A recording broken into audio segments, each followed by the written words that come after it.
I don't have Man United finishing in a Champions League spot. And I've thought about it, and the more I think about it, I'm not convinced. I'm not necessarily convinced with Eric Ten Hag. Firstly, tactics. I don't. Man United does not have an established brand of football that they play, and they are poor away form, poor record. You remember they were ripped apart by Brentford in the first half, 4-0. They were ripped apart by Man City. Also in the first half it was 4-0, but the game ended 6-3. They were ripped apart. They were given a trouncing by Liverpool. That's 7-0. If you remember when Salah sent Martinez to another dimension. But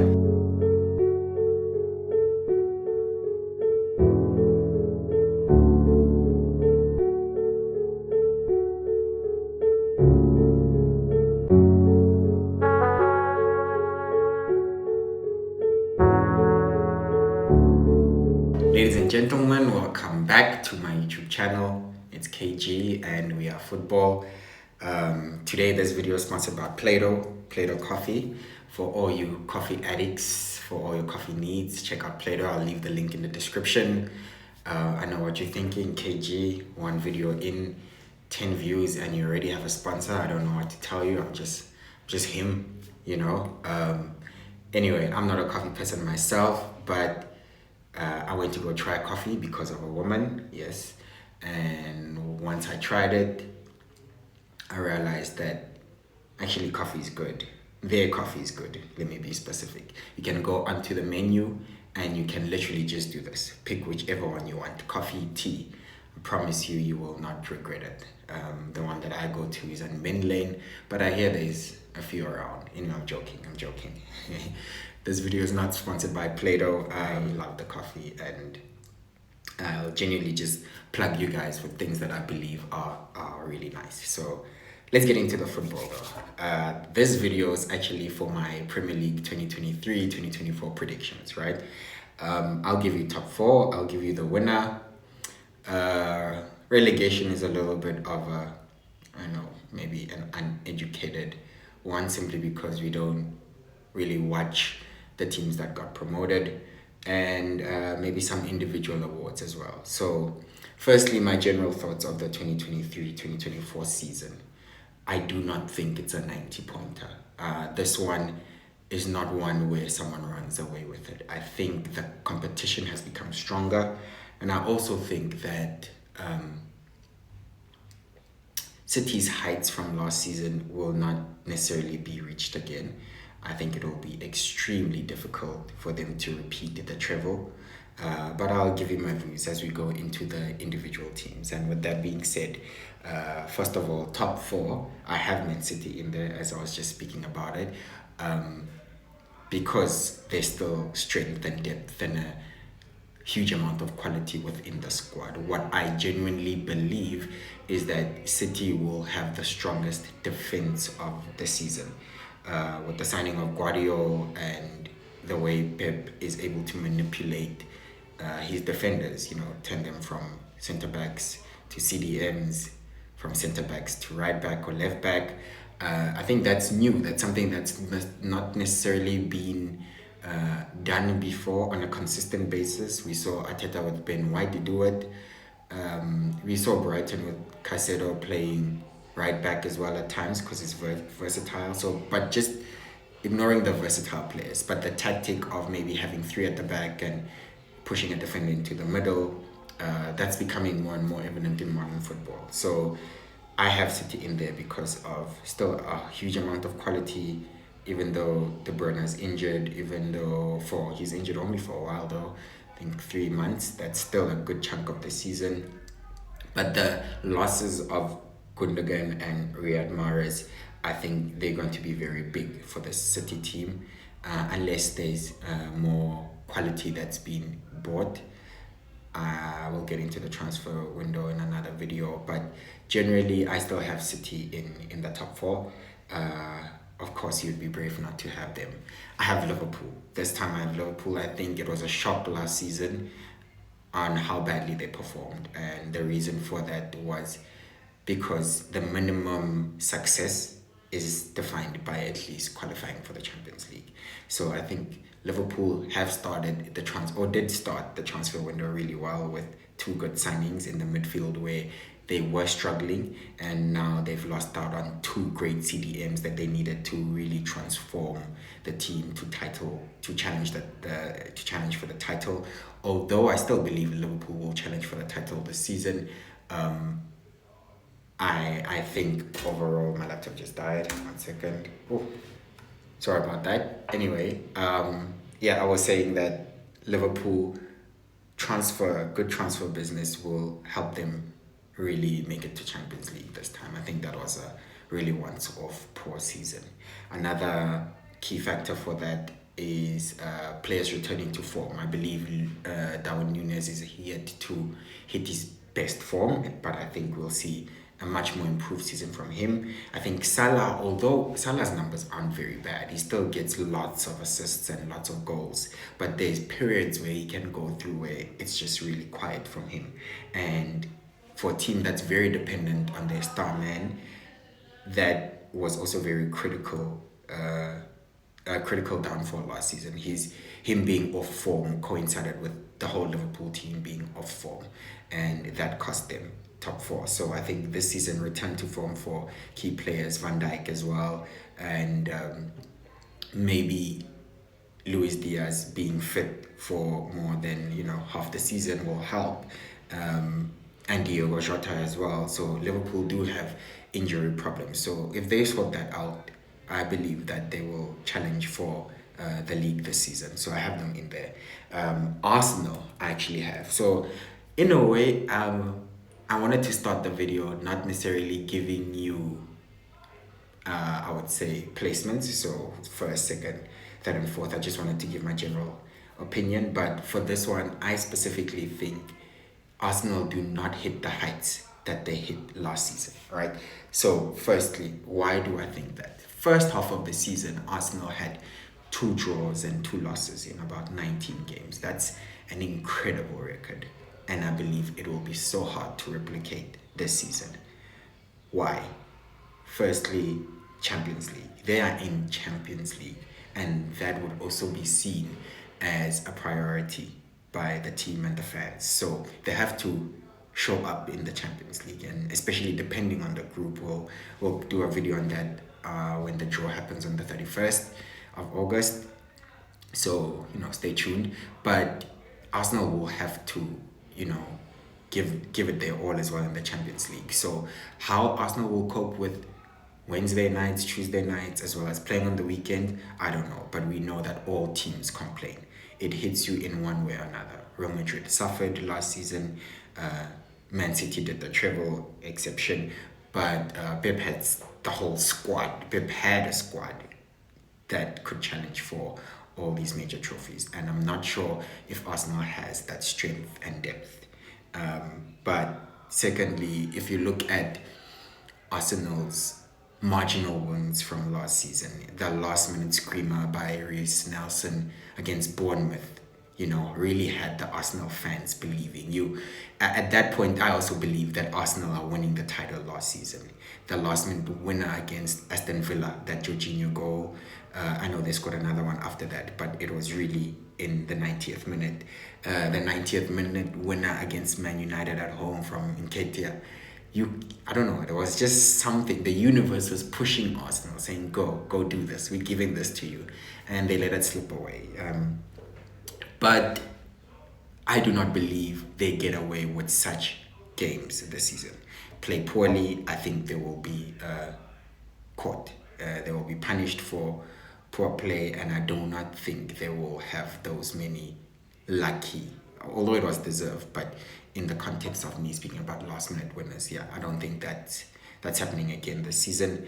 And I also believe Arsenal have a problem of conceding lots of goals. Yes, they might keep good amount of clean sheets, but you need to do better to win the league.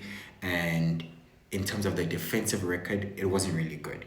Arsenal concede a lot of goals, a lot of easy, stupid goals to concede. They make mistakes at the back that they shouldn't be making. And because of that, I'm not sure if they've went to the window, done the business to specifically address that. They signed Timber, but as you know, Timber is now injured out for a few months as well. So it looks like it's going to be the same back four again. So in this case, I'm not sure. I'm not sure about Arsenal really doing better than they did last season, as well as the fact that the opponents or the competition has strengthened. So because of that, that's my view. I know it's going to be a polarizing one. A lot of people have Arsenal potentially winning the league this season. I've considered that as well, but I do not believe they hit the heights that they did last season. My dark horse for challenging for the league this season is Newcastle United. To be honest, I am fascinated by the job that Eddie Howe has done since he took over. I remember Newcastle were literally in relegation or in the relegation spots when they changed ownership, right? And since then, they brought in Eddie Howe and they literally moved from that into qualifying for Champions League. For me, he was the manager of the season last season. If Arteta was good, he took Arsenal from not being anything and fifth place to challenging City for the title, then surely Eddie Howe deserves some sort of credit for taking a Newcastle team with not much quality and changing it into a team that really solidified and beat Liverpool for top four. So they are my dark horse this season, and I believe the same thing is going to happen. I think they're a better team than the ones that I'm going to mention that will miss out on the top four. So that will be Chelsea and Man United. I think they're a better team on and off the pitch. They have a sense of togetherness. They've done amazing business in the transfer window with Sandro Tonali coming in, Javi Barnes. Imagine if they got James Maddison. They just lost to Tottenham for that signing. But I think Newcastle are really going to establish themselves as a threat, as a really serious threat. And even though they have Champions League, they'll also need to focus on, that to really give a good account of themselves. But generally, I believe that in the league, there's not many teams that's better than Newcastle, especially with their home record. St. James's Park really is a force for them. It's a force. So because of that, I have Newcastle again in the top four. Fifth place, I have Chelsea. The reason I have Chelsea is I think fifth place will be enough this season to get to Champions League, as I've previously alluded to, because of UEFA and the coefficients. So technically, this is also a Champions League spot. I have Chelsea because the optimism in that team right now is they're bouncing. The fans are bouncing. Poch has come in. He's established himself. He says, this is a player that I want. They go buy him. It doesn't matter how much it costs. They just go buy the players, and they're building a squad that they really believe in. They've cleansed themselves of problem players or problems in general in the team. I think they can only get better than 12th. 12th was ridiculous. It was poor to say. It was embarrassing to say the least. So in this case, I have them doing better. They have no Champions League. They can solely just focus on weekends. One game to prepare for the whole week. Surely they come close to, even challenging for the title. However, I still believe that there's so many other problems that Chelsea needs to address, especially in defense. Poch is a new manager. There's a new manager bounce, but still he has to settle. He has to get to know his players. The players have to adjust to themselves, to learn how to better understand each other and how to play. So because of that, I don't necessarily have them as high on the table, but I have them at fifth. And a really interesting one that I've gone with. I don't know why. I haven't thought of this for a long time, but I don't have Man United finishing in a Champions League spot. And I've thought about it. And the more I think about it, I'm not convinced. I'm not necessarily convinced with Erik ten Hag. Firstly, tactics. Man United does not have an established brand of football that they play. And they are poor away form, poor record. You remember they were ripped apart by Brentford in the first half, 4-0. They were ripped apart by Man City. Also in the first half it was 4-0, but the game ended 6-3. They were ripped apart. They were given a trouncing by Liverpool. That's 7-0. If you remember when Salah sent Martinez to another dimension. But that's not just it. I think Man United struggle on their travels, and I don't think they've done a lot to address this. I don't think Anthony has justified his 100 million price tag. Jadon Sancho is with an 80 million price tag, has not necessarily come to the fore. I'm just generally not convinced about Man United, and because of that, I do not have them finishing in a Champions League spot. And now when I think about it, who wins the league, it becomes much more difficult this season. Everyone has City to win it, but I think it's actually going to be closer than it looks or seems like. I think Man City can't hit the heights that they hit. It would be very difficult to replicate that. I also think that it's going to be tighter. I think it's going to be a much more competitive league with other small teams becoming a problem. Aston Villa have strengthened really nicely. There's Brighton, there's other good teams in there that maybe playing away is not a guaranteed win.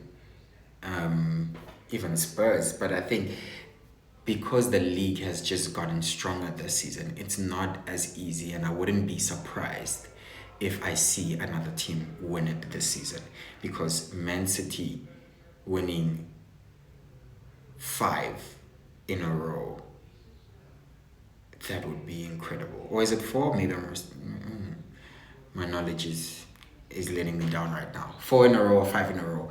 I don't think that's ever been done before. I think it's 4. I think it's 4 in a row. I don't think that's ever been done before, but I do believe that because City have a strong base in terms of their defense mainly, and they really have a player that finishes at the highest level, the best in the world. Because of that, because of a combination of all of that, they will shade it. But I do not think it's a runaway. If I'm forced to give you a win, I'll go with Man City. That's also because I've given you the reasons that I feel like the other teams are weaker. But I think everyone is stronger in their own way this season, and also weaker, if that makes sense. Yeah, that's why I believe it's not going to be a runaway league. Relegation, this one is just for me to comment on. But firstly, I think we need to establish that no one really can give you a proper relegation prediction, because no one watches Champions League, no one that I know of. So if there's someone that does watch the championship, I meant the championship. I don't know what's going on with me today.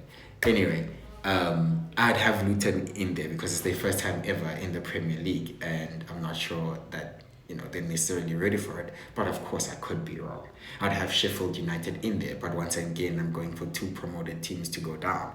But what I do know is what I'm predicting is that Burnley don't go down. I think Burnley, I've seen them a couple times in the cups, and they play good football. The opening game against Man City, they were not blown away, but they gave a good account of themselves, and I think Company has that team running, and I do think possibly that there are poorer teams in the Premier League right now that Burnley will replace. So in my third spot for going down, I have Wolves.